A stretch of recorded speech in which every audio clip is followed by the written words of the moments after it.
According to the White House, President Joe Biden will leave U.S. troops in Afghanistan after that May 1st deadline negotiated with the Taliban by the Trump administration. Biden now setting the 20th anniversary of the September 11th attacks as the new withdrawal date. You just heard us discuss there with Steve Cortez. We're happy to have now Katie McFarland, former Trump Deputy National Security Advisor and author of this book, Revolution: Trump, Washington, and We the People. KT, good to see you. Thanks so much for coming on here. We just talked with Steve Cortez about this, how this story would be pushed out. We are pulling troops out, according to the White House, but this is, in fact, a delay of the previous negotiated date. How do you read that? Why a delay till September 11th? Oh, I think they're going to use September 11th to say, now, here we are, 20 years later, we're pulling out of a war that we never won. I think it's a mistake. They should get out now. President Trump should have gotten us out. Joe Biden should have gotten us out when he was vice president. And George Bush should have gotten us out. I think it's worth saying a little bit about the history of Afghanistan. After September 11th, we sent troops in to destroy al-Qaeda. And we did that in 3 months. So by the end of 2001, al-Qaeda was no longer in Afghanistan.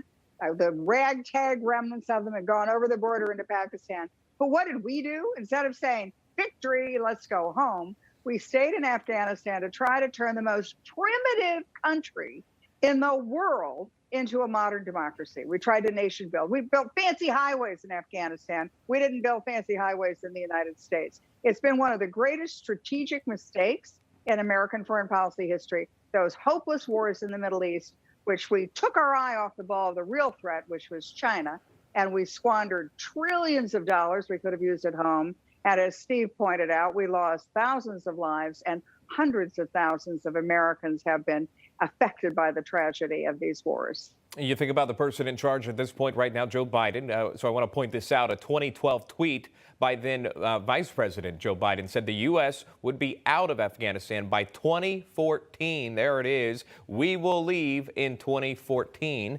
A little bit past that date. Your reaction to that? You know, at any time, every month, every week that we stayed after December of 2001 was a mistake. I was in Afghanistan about 15 years ago, and it was obvious this was a war we were never going to win.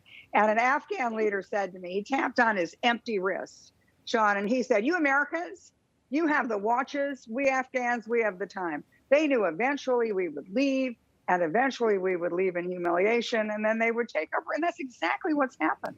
I mean, when you think of the cost to the United States, the financial cost, but the blood and treasure, and frankly, the political dysfunction in America, I put a lot of that back into those failed wars, those failed forever wars in the Middle East. And just to be clear, Biden did not oppose the U.S. invasion of Afghanistan. As a U.S. Senator from Delaware, he joined Senate colleagues in a unanimous vote in support of that 2001 resolution that authorized the use of military force against nations, organizations, or persons.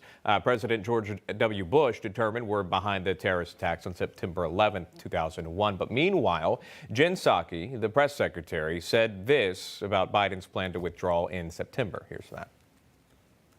But I will say that the president has been consistent in his view that there's not a military solution to Afghanistan, that we have been there for far too long. That has been his view for some time, well documented, well reported on.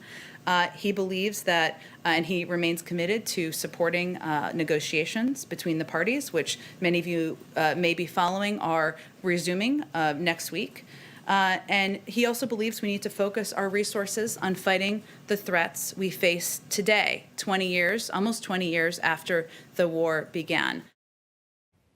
All right, so clearly, according to the White House, the shift of focus from how he felt 20 years ago to where we are today is different.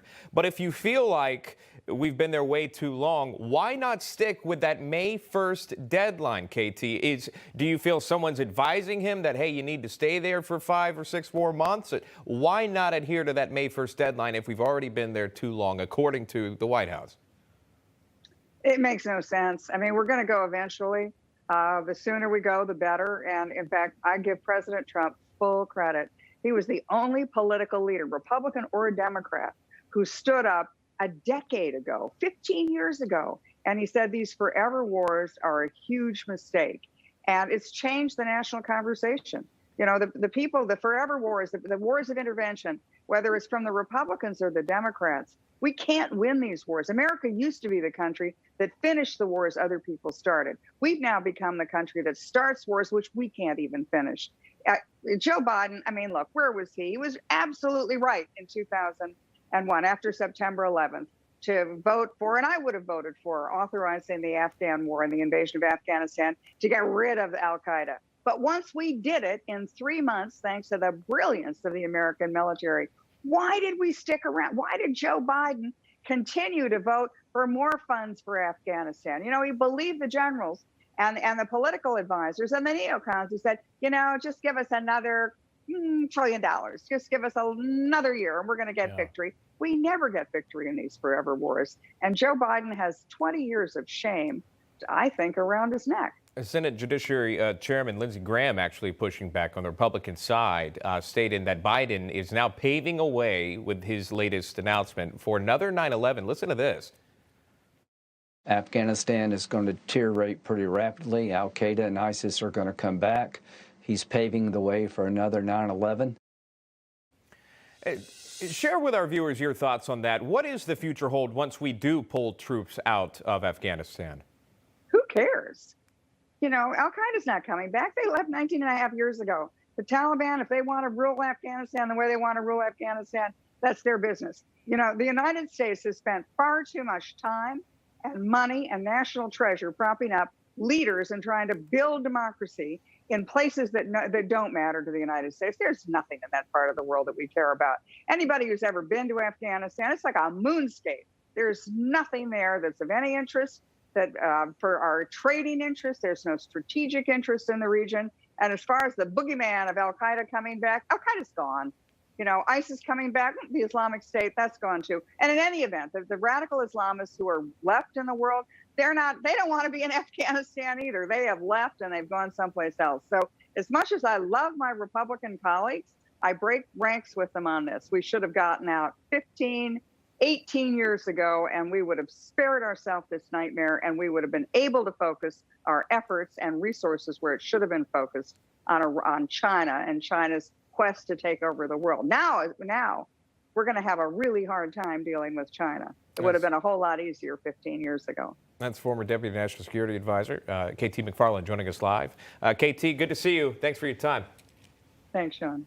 Hi, Emma Reckenberg here. If you like this video, there's a whole lot more to see on Newsmax TV. You can watch for free right here on our YouTube live stream and be the first one here each time our experts break down real news. Just hit that subscribe button, ring the bell icon, and stay with us on America's fastest growing cable news channel, Newsmax TV.